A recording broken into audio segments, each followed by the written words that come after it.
You got women that will put that on child support simply because he moved on and he got a new girl. The girl is stressing him out. His baby mom's is stressing him out. Now he taking that out on you. You ain't even do nothing to him. It's a lose-lose either way. His baby moms get disrespectful. The chances of him checking her slim to none. You want to know why? If he piss her off in any way, shape, or form, she could go right down to the courthouse. Or she could keep the kid from him. So he got to kind of walk on eggshells. And then as a woman, you don't respect him because it's like, why you don't ever check this bitch?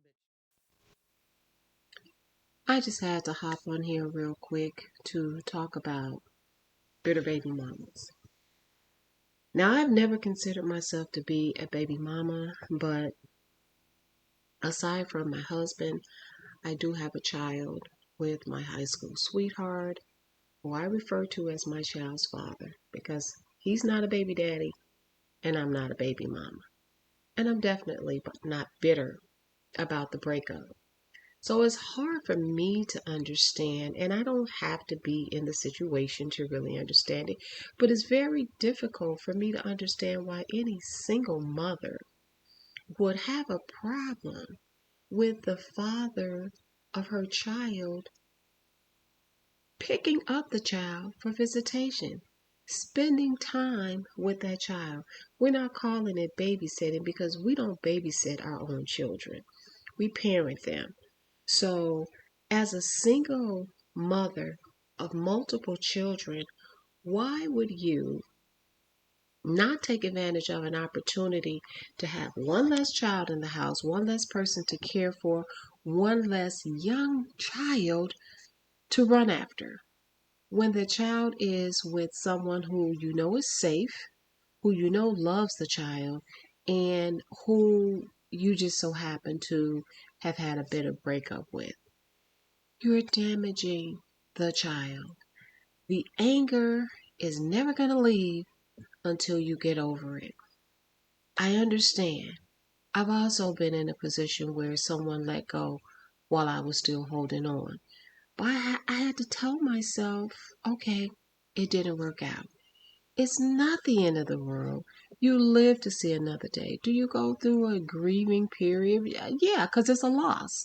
When you lose someone that you really love, that you're romantically involved with, and you're not done with the relationship, but for whatever reason they are done and they want no more to do with the relationship. In a lot of cases, they don't want to have anything to do with you either. But it's a little bit different when you have their child. Because even if they don't want to have anything to do with you, they do have to come in contact with you. You should be able to go to the house where your child is going to be spending time. And we're talking about the father's home.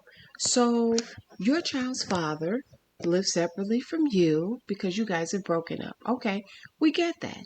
He should be able to come into your home because that's where his child is, making sure that things are safe, not coming to do an inspection, but I have to be able to go anywhere my child is going. If my child is going to be spending nights and weekends with her dad or with his dad, then of course you are going to want to be able to go and say, okay, well, this is where he sleeps, and this, you just want to be able to feel comfortable when you're not there.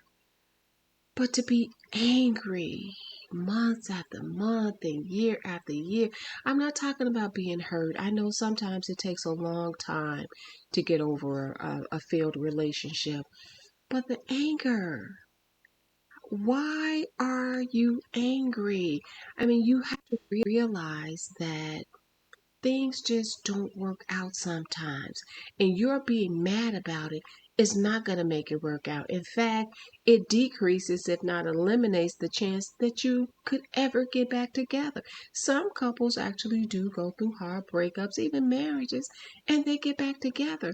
But when you're displaying hate and envy and anger, those kinds of negative traits, those negative reactions that you are displaying towards the father of your child is going to make him feel more justified in walking away from the relationship, because no adult wants to be around someone who has negative energy.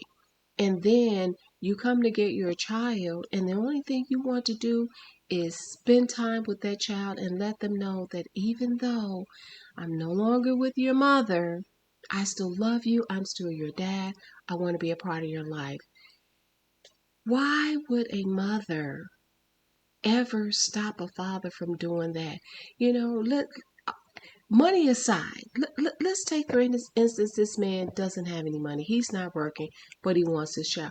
Are you not going to let him be a part of his child's life because he doesn't have any money? You have to pay to be a part of your child's life? I think it's crazy.